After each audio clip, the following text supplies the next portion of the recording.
അപ്പൊ നീ എന്താ തീരുമാനിച്ച പോളിയുടെ കാര്യം?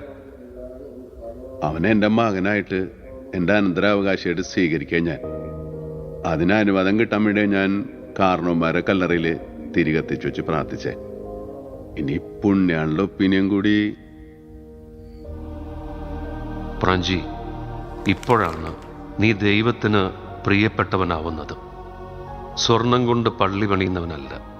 ഒരു മനുഷ്യജീവനെയെങ്കിലും ദുരിതങ്ങളിൽ നിന്നും കരകയറ്റാൻ കഴിയുന്നവനാണ് സ്വർഗരാജ്യത്തിന്റെ അവകാശിയാവുന്നത്.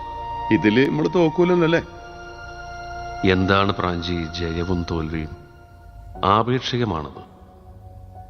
ജയിച്ചെന്ന് നമ്മൾ കരുതുന്നവർ യഥാർത്ഥത്തിൽ ജയിച്ചവരാണോ? നേടിയെന്ന് നമ്മൾ കരുതുന്നവർ സത്യത്തിൽ എന്താണ് നേടിയത്? നഷ്ടപ്പെട്ടു എന്ന് കരുതുന്നത് നിന്നിലേക്ക് തിരിച്ചു വരില്ല എന്ന് നീ കരുതുന്നുണ്ടോ? ഒന്ന് കണ്ണടച്ചാൽ ഞാൻ നിനക്ക് 3 ദൃശ്യങ്ങൾ കാട്ടിത്തരാം. വിവാഹത്തിലൂടെ പ്രണയത്തിന്റെ ഗിരിനിര കീഴടക്കി എന്ന് നീ വിശ്വസിക്കുന്ന ജോസും ഓമനയും. ഞാൻ വിളിക്കാം. I too love you. Jose വന്നു തോന്നുന്നു. Good night.